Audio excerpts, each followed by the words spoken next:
brought to you by YY ज्ञान ज्योति। यसको coupon चमत्कारी छ। YY ज्ञान ज्योति पुस्तकालय, शिक्षित नेपाली, समृद्ध Nepal. Life is so sleek in my kitchen.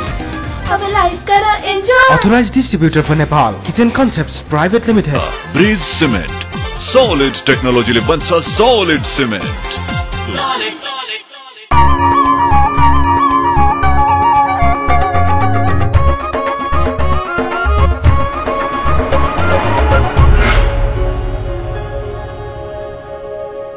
Himalaya television देख रहा सभी दर्शकों में मैं दयाराम अग्रवाल को प्यार भर्यो अभिवादन।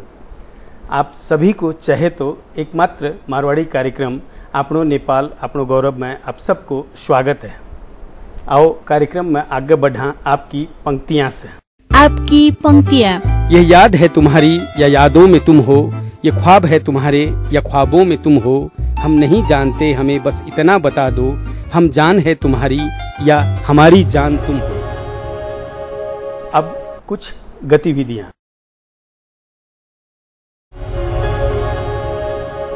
आज का अतिथि से बातचीत। आप लोग टाइम में विभिन्न चैनल में देखता आया हो।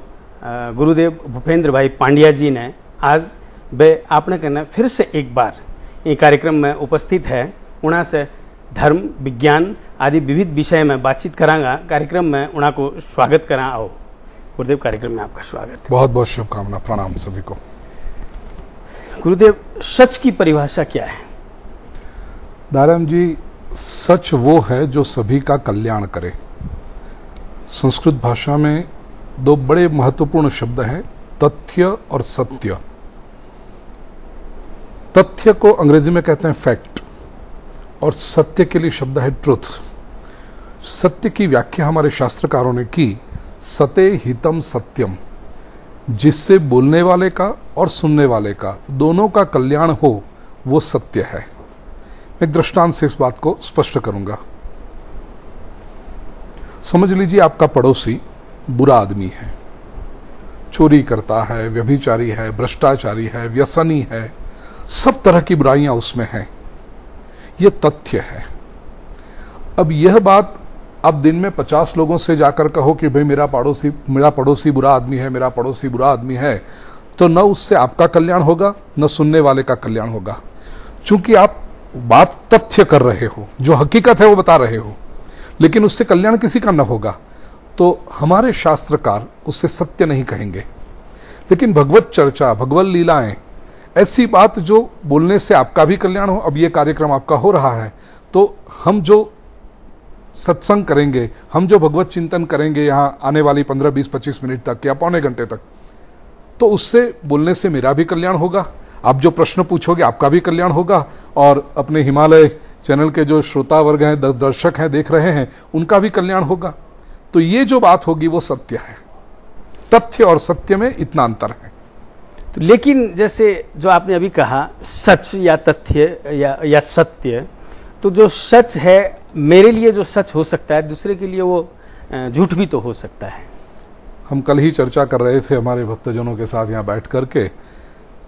भगवान महावीर ने जैन दर्शन में इसको बड़ी सुंदर रूप से समझाया है, जिसको कहते हैं अनेकांतवाद। सत्य के कई पहलू हो सकते हैं। सत्य सर्वांगीण रूप से स्वीकार करना चाहिए। महाभारत में युद्ध के लिए एक पर्यायवाची शब्द दिया गया है, मम सत्यम। जब कोई व्यक्ति ये कहे कि मैं जो कह रहा हूं वही सत्य है, तो उसने सत्य का एक हिस्सा पकड़ा है, पूर्ण सत्य को नहीं पकड़ा है। जैसे हमारे सामने ये एक आकार है, कोई वस्तु पड़ी है, तो इस तरफ एक मोबाइल फोन है, उस तरफ न जाने क्या होगा, तो मुझे यहां दिखाई पड़ता है कि एक मोबाइल फोन है। वहां बैठा हुआ व्यक्ति को ये मोबाइल फोन दिखाई नहीं पड़ता होगा, वो अपनी तरफ से बात करेगा, आप अपनी ओर से बात करोगे, तो चार दिशा में बैठे हुए चारों लोग कुछ अलग अलग बात करेंगे, और चारों शायद झगड़ने भी लगे। मैं कहूं कि अरे भाई यहाँ तो मोबाइल दिख रहा है, वो कहेगा दूसरा वहां तो कोई और आकार है, आप कहोगे कोई तीसरी बात यहाँ पर पड़ी हुई है, और हम आपस में झगड़ने लगे। वो कब होगा? जबकि कोई व्यक्ति उसको चारों तरफ से घूम के देख लें, तब कहेगा कि वह उसको संपूर्ण रूप से जानता हूं। तो एक बात बड़े ध्यान से हमें समझने की आवश्यकता है कि सत्य का आग्रही व्यक्ति कभी जिद्दी नहीं होता। सत्य का आग्रही व्यक्ति कभी झगड़ा नहीं करता। वो जब अपने सत्य का स्वीकार करता है तो उसके साथ उसका हृदय, उसकी बुद्धि उतनी तो ब्रॉड स्पेक्ट्रम करके रखता है कि वो दूसरे के सत्य का भी स्वीकार करे। वो उदार मतवादी होता है। अच्छा गुरुदेव, जैसे चंचल मन और दिमाग ही सारे उपद्रवों की जड़ है, इसे स्थिर और शांत कैसे किया जा सकता है? आज के युग के लिए बहुत आवश्यक प्रश्न आपने पूछा है दयाराम जी, क्योंकि मैं समझता हूं ये कार्यक्रम देखने वाले 10 में से 8 श्रोताओं के, 10 में से 8 नहीं 10 में से 9 श्रोताओं का ये प्रश्न आपने पूछा है कि मन की चंचलता और बुद्धि का जो उपद्रव है वो उसको कैसे शांत करें। संक्षेप में प्रयत्न करें इस बात को समझने के, क्योंकि इसकी पर चर्चा करने बैठेंगे तो 7-7 दिन के सत्संग भी पूरे नहीं होते। कई उपाय भी हैं उसके, मेडिटेशन है, ध्यान की जो प्रक्रियाएं हैं उससे हो सकता है, लेकिन मन की चंचलता को पहले समझें। मन है क्या? जैसे आप समंदर के किनारे बैठे हों और समंदर के ऊपर जो तरंग आते हैं, ऐसे हमारे अस्तित्व के ऊपर जो संकल्प विकल्प के विचारों के तरंग आते हैं उसे कहते हैं मन। मन नाम की कोई वस्तु है नहीं। शरीर को पूरा बॉटनिस्टों ने या तो डॉक्टरी मेडिकल साइंस वालों ने पूरा खोल के देख लिया, सारे अंग मिले, एक मन नहीं मिला और बुद्धि नहीं मिली। ब्रेन सेल मिले, बुद्धि नहीं मिली। ब्रेन सेल सभी के पास होते हैं लेकिन बुद्धि सभी की अलग अलग होती है, तो उसका अर्थ यह हुआ कि ब्रेन सेल और बुद्धि वो दोनों एक बात नहीं है, कुछ अलग है। ऐसे मन कहीं से नहीं मिला। मन के बिना जीवन चलता नहीं और मन किसी को पता चलता नहीं कि मन है क्या। मन अपने अस्तित्व के ऊपर संकल्प विकल्प की जो तरंगें आती हैं वो है मन। इसके बिना जीवन नहीं चलेगा। You will be living like a vegetable. जैसे कोई मूढ़ व्यक्ति बैठा हो, ना कोई विचार है ना कोई सोच है, तो कोई भी व्यक्ति ऐसा जीवन तो पसंद नहीं करेगा। चंचलता ये मन की शक्ति है। मैं हमेशा कहता हूं समस्या को सही रूप में देखना सीखो, तभी उसके उपाय तक और उसके कंक्लूजन तक पहुंच पाओगे आप। सब लोगों ने चिल्लाना शुरू कर दिया, मन चंचल है, मन चंचल है, मन की चंचलता। मैं हमेशा कहता हूं मन को कोसो मत। मन की चंचलता ये मन की शक्ति है, और यदि उस शक्ति को सही रूप में प्रयोग नहीं कर पाओगे तो फिर वो परेशान करेगी। जैसे कोई छोटा बालक हो, उसने चॉकलेट खा ली, शक्ति है उसके अंदर, अब उस शक्ति का सही प्रयोग न किया जाए तो वो कूदेगा, नाचेगा, पत्थर उठा के फेंकेगा, कांच का बर्तन तोड़ेगा, पड़ोसी के लड़के को मार के आएगा। ये क्यों कर रहा है? बालक स्वभाव से वायलेंट नहीं है, हिंसक नहीं है, लेकिन उसके पास जो शक्ति है उस शक्ति को क्या करना ये बालक को पता नहीं है, इसलिए ऐसे रूप में प्रकट हो रही है। मन की चंचलता ये मन की शक्ति है। याद रखिए, जो बालक दौड़ सकता है वो खड़ा भी रह सकता है, जो मन चंचल है वो स्थिर भी हो सकता है। लेकिन कैसे बताऊं आपका? पहले तो ये आप ध्यान रखें कि मैंने जो कहा आपसे कि इस चंचलता को बीमारी न समझें। पॉजिटिव एटीट्यूड वो ही सही बिगिनिंग है। आप इसको बीमारी, क्योंकि दुनिया भर के लोग यही पागलपन में पड़े हैं, इसको बीमारी समझते हैं कि चंचलता, मन की चंचलता बीमारी है। बीमारी है ही नहीं। ये मैं आपके सही उत्तर आपको दे रहा हूं स्टेप बाय स्टेप। तो पहले तो इसको समझो कि मन की चंचलता ये मन की शक्ति है। अब दूसरी बात, उसको कैसे करें? मन को स्थिर करने के लिए पॉजिटिव एटीट्यूड रखें। मन कभी नेगेटिव सूचना समझता नहीं है। मन की जो परिभाषा है, लोगों ने मन को समझने का प्रयास ही नहीं किया। आप 1000-1200 रुपए का एक छोटा सा मोबाइल लेके आते हो, एक हफ्ता उसके पीछे लगा देते हो, उसका मैन्युअल पढ़ो, ये पढ़ो, 5 लोगों से पूछो, अरे वाह आप अभी ये मोबाइल यूज करते हो, कैसे होता है इसमें?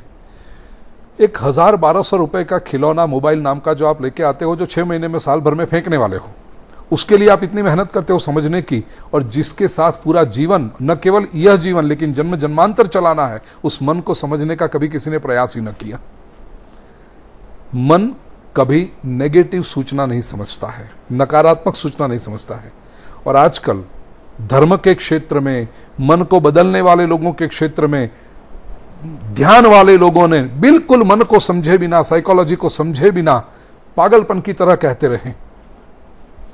सब ये मत करो, वो मत करो, ये मत करो।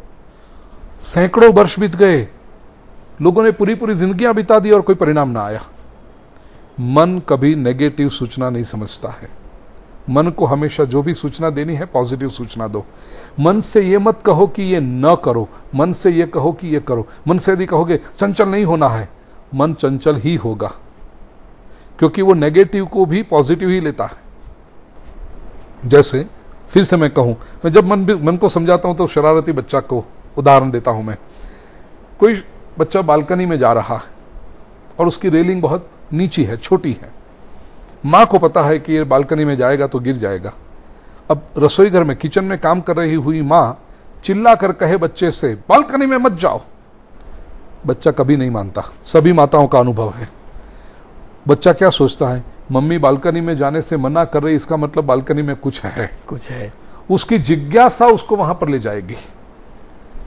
मन भी ऐसा है। मन को जो आप ना करने को कहते हो, मन वो अवश्य करता है, मन वहीं पर जाता है। एक दृष्टांत कई बार देता हूं कि एक युवक किसी महापुरुष के पास गया और कहा कि महात्मा जी, मुझे मन को स्थिर करना है, कैसे करूं? महापुरुष ने कहा, बड़ी सरल बात है, सुबह 3:30 बजे उठ जाओ, ठंडे पानी से स्नान कर लो, भगवान के मंदिर के सामने घर में बैठ जाओ, आसन लो, आसन के ऊपर पलथी मार के बैठ जाओ, घी का दिया करो, अगरबत्ती जलाओ, आंखें बंद कर लो और बंदर के विचार मत करो। उस युवक ने प्रयत्न शुरू कर दिया। 10 दिन के बाद वो महापुरुष को दिखाई पड़ा। महापुरुष ने उससे बुला करके पूछा, युवक तो नहीं आ रहा पास में। महापुरुष ने उसको बुलाकर पूछा, भाई तू क्या उस मन को स्थिर करने का प्रयास कर रहा था, कैसा हुआ? युवक ने बड़ी असमंजस में पड़कर बड़ी लाचारी के साथ कहा कि गुरुदेव, आपने जो कहा था मैं सब करता हूँ। सुबह 3:30 बजे उठ जाता हूँ, ठंडे पानी से स्नान भी करता हूँ, आसन बिछा के बैठ जाता हूँ, पलथी मार के बैठता हूँ, घी का दिया भी लगाता हूँ, अगरबत्ती भी जलाता हूँ, आंखें बंद करता हूँ। लेकिन जैसे ही आंखें बंद करता हूँ, आंखों के सामने बंदर ही कूदने लगते हैं। आपने बंदर का विचार मत करना, ये क्यों कहा था? महापुरुष ने कहा, यह समझाने के लिए कहा था, मन कभी नेगेटिव सूचना नहीं समझता है। मन को जो कहोगे ये मत करो, मन पहले करेगा। मन से कभी ये न कहना कि चंचल नहीं होना है।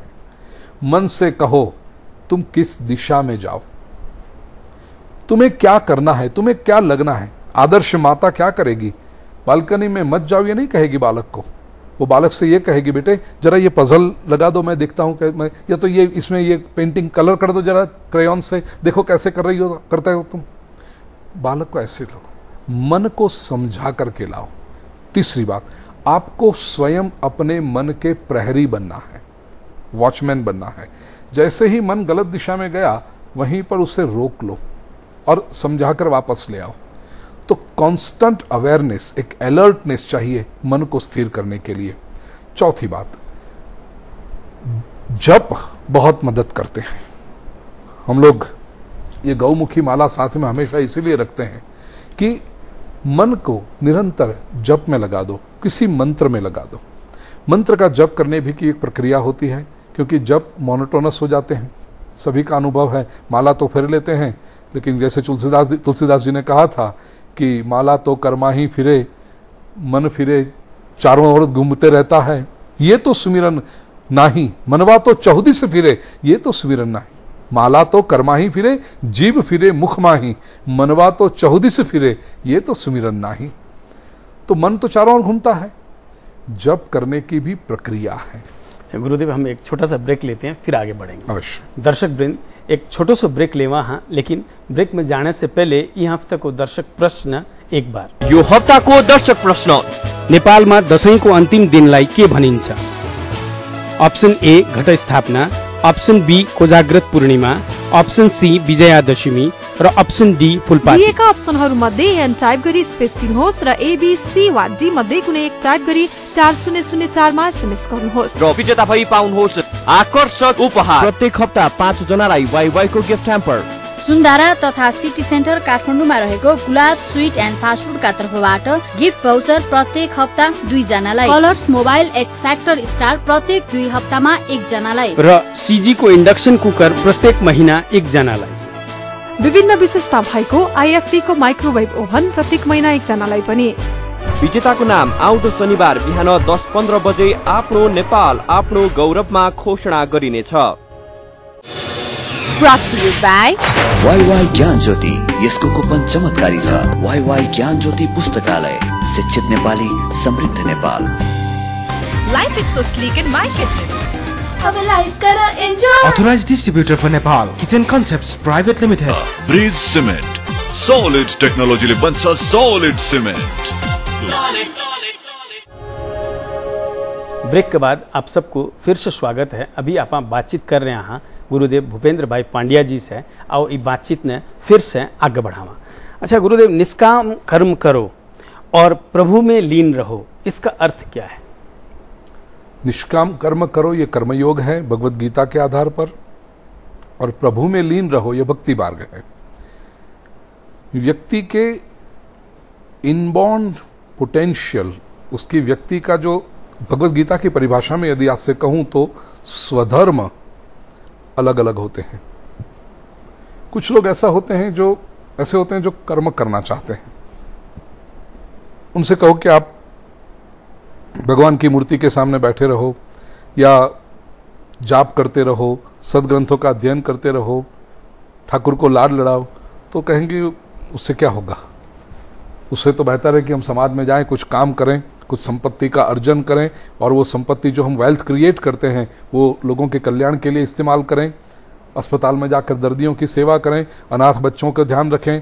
कुछ विपत्तियां आ रही हैं कुदरती, उन विपत्तियों में जो फंसे हुए लोग हैं उनको सहाय दें। तो कुछ लोग हैं जो कर्म करने में उत्सुक हैं, दे आर एक्शन ओरिएंटेड, कर्म ओरिएंटेड। उनके लिए भगवत गीता ने कहा कि कर्म अच्छा बात है, कर्म तो चाहिए जीवन में।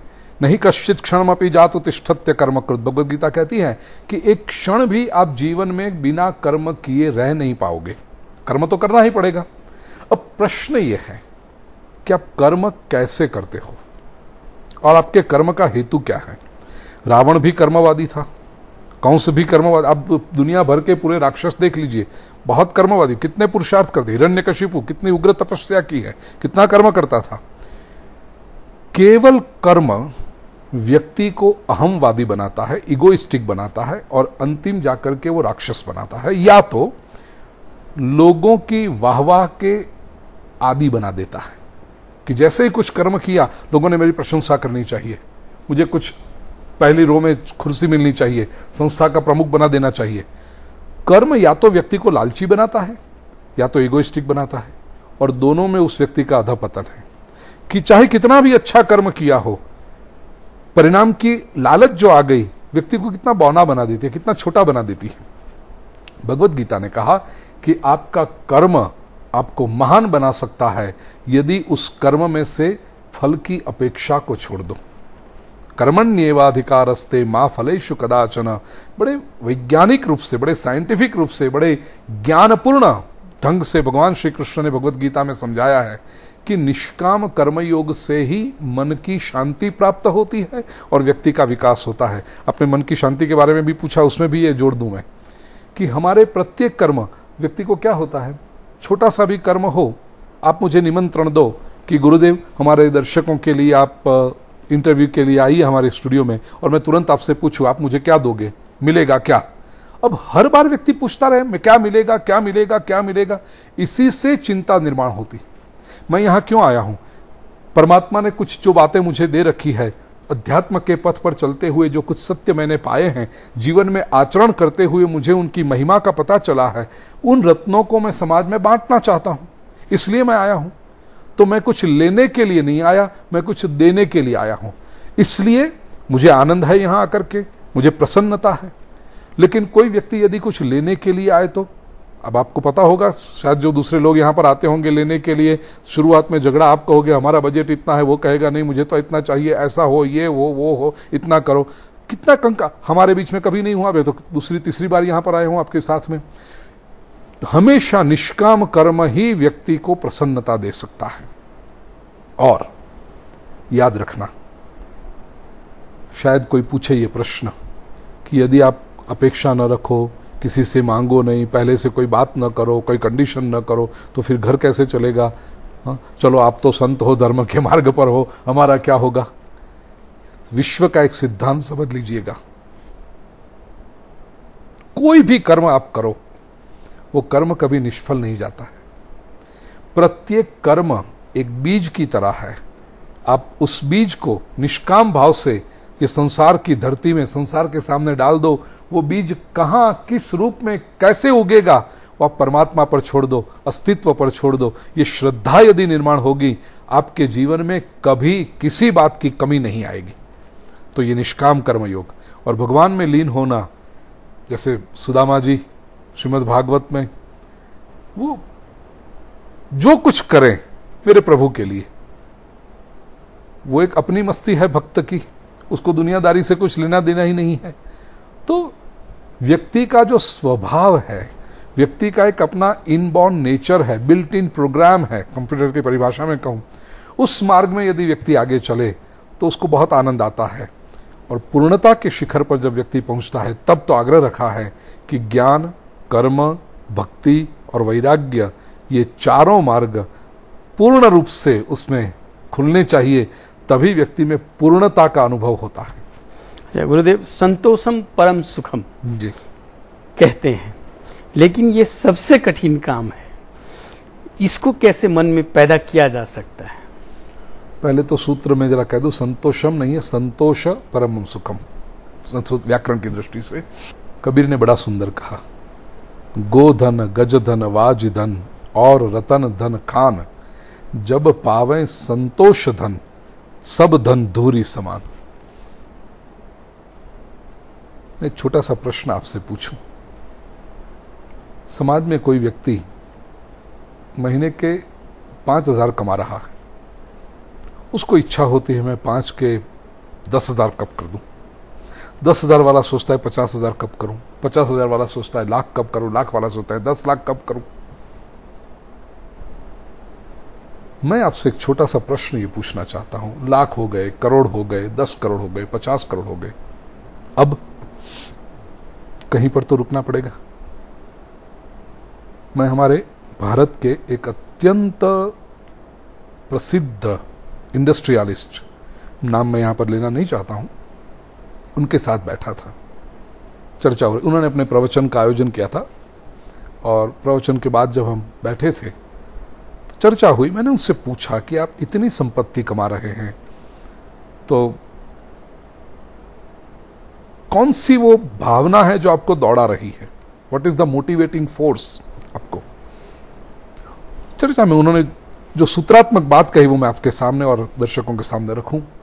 उन्होंने कहा कि गुरुजी, हम जिस समाज में जी रहे हैं, जिस युग में जी रहे हैं, संपत्ति तो चाहिए, एक हकीकत है, स्वीकार करनी पड़ेगी। चाहे कोई भी व्यक्ति कहे मैं संपत्ति को स्पर्श नहीं करता, ये नहीं करता, वो झूठ बोल रहा है, झूठ बोल रहा है। संपत्ति तो चाहिए।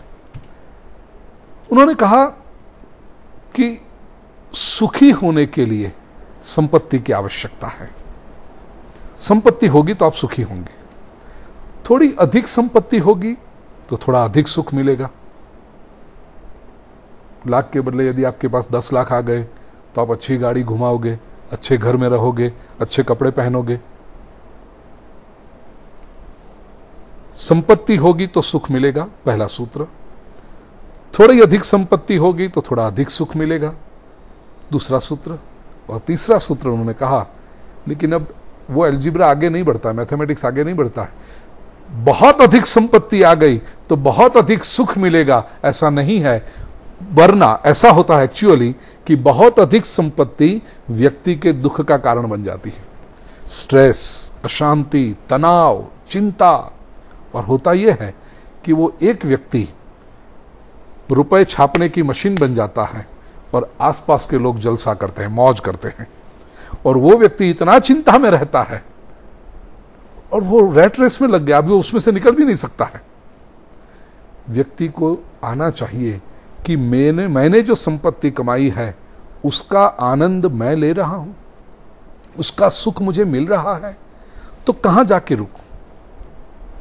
मैं दूसरी बार, कई बार कथाओं में कहता हूं कि जो महीने के 5,000 कमाता है ना, वो भोजन करने बैठेगा तो 15 रोटी खा जाता है, और वो 15 रोटी उसको डाइजेस्ट भी हो जाता है, हजम भी हो जाती है। 5,000 से उसकी इनकम 50,000 हो गई तो रोटी 15 में से 10 हो जाती है। 50,000 में से इनकम जब लाख हो जाती है तो रोटी 5 हो जाती है। इनकम जब 10 लाख पर पहुंचती है तो रोटी 2 हो जाती है। और इनकम जब करोड़ पे पहुंचती है तो रोटी 2 में से 1 हो जाती है, और वो भी बिना घी की हो जाती है, और वो एक रोटी पचाने के लिए भी उसको गोलियां लेनी पड़ती। तो ये दौड़ किस लिए?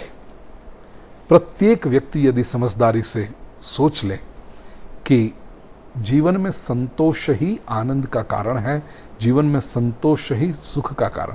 अच्छा गुरुदेव, हम फिर से एक ब्रेक लेते हैं, फिर आगे बढ़ेंगे। दर्शक वृंद, फिर से एक छोटो सो ब्रेक ले रहे हैं। यो हप्ताको दर्शक प्रश्न, नेपालमा दशैंको अन्तिम दिनलाई के भनिन्छ?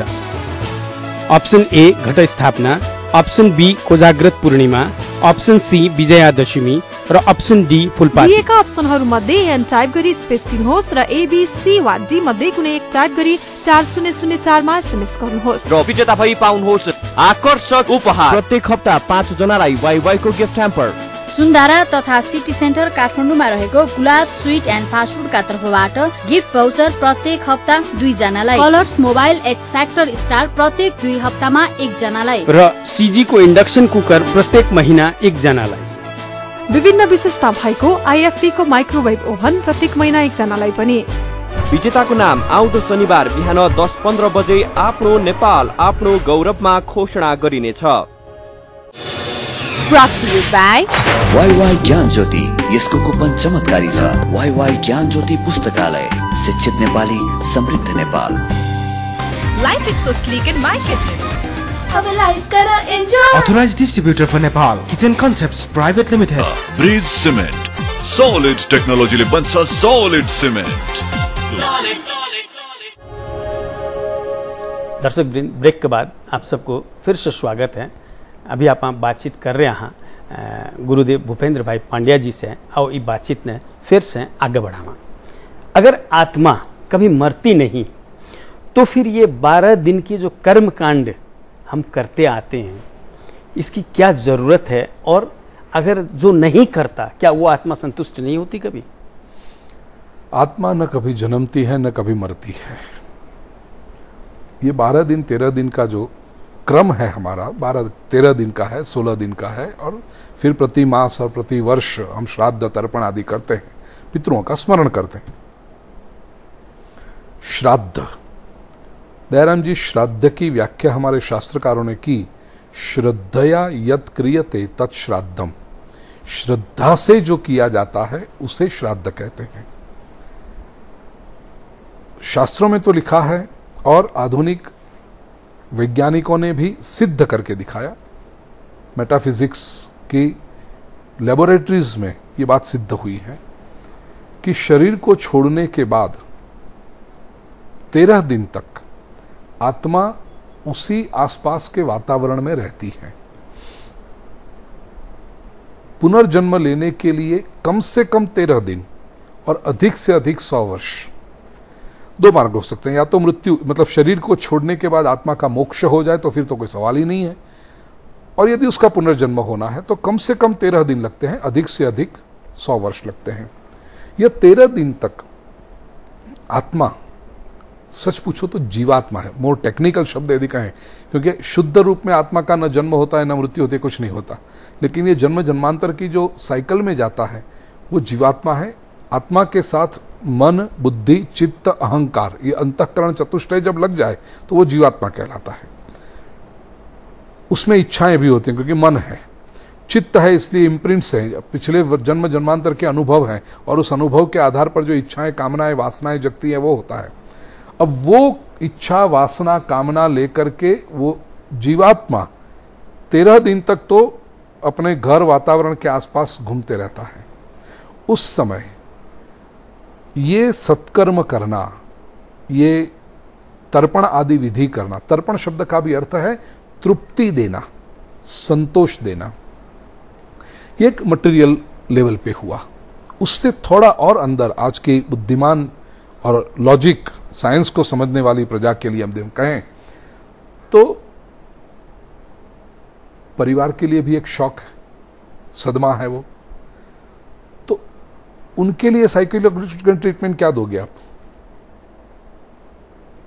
उनके लिए एक ही ट्रीटमेंट है कि ये सत्कर्म करें ताकि उनको लगे कि गतात्मा के लिए, जो हमारा स्वजन हमारे बीच में से गए, उनके लिए हम कुछ कर रहे हैं। वस्तुतः वो थेरेपी उनके लिए है जो बाद में बचे हैं, जो आत्मा गई उसने तो उसकी यात्रा तो अपने कर्मों के ऊपर होगी। कर्मानुगो गच्छति जीव एक, आपने यहां पर चावल के पिंड रखे, उससे उसकी यात्रा नहीं होने वाली है। ये प्योर लॉजिकल और साइंटिफिक आंसर दे रहा हूं मैं, लेकिन it's a therapy for the people left behind in the family, कि हम उनके लिए कुछ करें, उनको एक संतोष होगा। दर्शक वृंद, अभी आप चर्चा कर रहे हैं भूपेंद्र भाई पांड्या जी से। समय अभाव के कारण से आज आप लोगों ने पूरा एपिसोड दिखा को नहीं पाया। हाँ, बहुत सी बात बाकी है जो अगले सप्ताह दिखावांगा। गुरुदेव, आजकल धर्म परिवर्तन की एक लहर चली हुई है। क्या हमारा हिंदू धर्म जो है पूर्ण नहीं है? इन दिनों चाहे किसी भी कास्ट में हो, ये देखा जा रहा है कि डिवोर्स रेट इतना बढ़ रहा है, वो एक चिंता का विषय पेरेंट्स के लिए बन रहा है। तो इसका कारण क्या? रिचुअल स्पिरिचुअल उनमें कमी है, या एजुकेटेड ज्यादा हो गए हैं, या एज ज्यादा में जाकर के जब शादी करते हैं तो ये प्रॉब्लम होती है? आमतौर पर कहा जाता है इंसान अपने दुखों से कम दुखी है, दूसरे के सुख से ज्यादा दुखी है। ऐसा क्यों होता है? भाग्य में जो लिखा है वो होगा, वो होके रहेगा।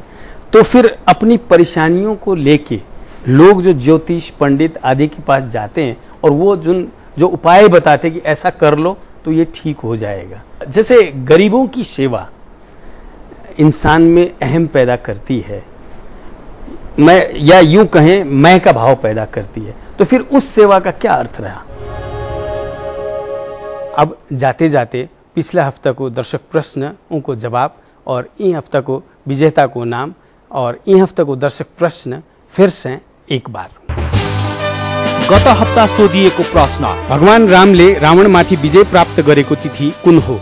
Option A Mahasaptami, option B Vijayadashami, option C Mahanavami र अप्सन डी महाअष्टमी। यसको सही उत्तर हो अप्सन बी विजयादशमी। दर्शक प्रश्नको भाग्यशाली विजेता भई वाइवाई को गिफ्ट ह्याम्पर पाउन सफल 5 SMS कर्ता हुनुहुन्छ 98 420 711 98 011 66 613 98 47 62 38 14 98 18 59 11 66 98 43 69 43 08। गुलाब स्वीट्स एन्ड फास्ट फूड को गिफ्ट भाउचर पाउन सफल हुनुभएको छ 98 13 79 49 36 98 41 74 56 08। कलर्स मोबाइल पाउन सफल हुनुभएको छ 98 036 97 076। बधाई छ, विजेताले आफ्नो परिचय खुल्ने प्रमाण सहित 1 हप्ताभित्र हिमालय टेलिभिजनको कार्यालय मध्य बानेश्वर काठमाडौँमा सम्पर्क राख्नुहोला। मोबाइल नम्बर 98 498 23 804 मा पनि सम्पर्क गर्न सक्नुहुनेछ। यो हप्ताको दर्शक प्रश्न, नेपालमा दशैंको अन्तिम दिनलाई के भनिन्छ? Option A Ghatasthapana, option B Kojagrat Purnima, option C Vijayadashami र अप्सन डी फुलपाती। दिएका अप्सनहरूमध्ये एन टाइप गरी स्पेस दिनुहोस् र ABC वा डी मध्ये कुनै एक टाइप गरी 4004 मा SMS गर्नुहोस्। आज के लिए यो कार्यक्रम इतना ही। अगले शनिवार फिर नई सामग्रियां के साथ उपस्थित रहूंगा। तब तक के लिए मने भी इजाजत दो, और ई कार्यक्रम के बारे में आपकी कोई भी सलाह सुझाव प्रतिक्रिया हो तो मेरे से टेलीफोन संपर्क कर सको हो 98 498 23 804 में, या ईमेल संपर्क कर सको हो आपनो nepal@himalayatv.com पर, और पुराना एपिसोड देखने के लिए यूट्यूब में लॉग ऑन कर सको हो, और आप लोग माने फेसबुक में भी फॉलो कर सको हो, और अब आप ट्विटर में भी हाँ बैठे भी आप लोग फॉलो कर सको हो। नमस्कार।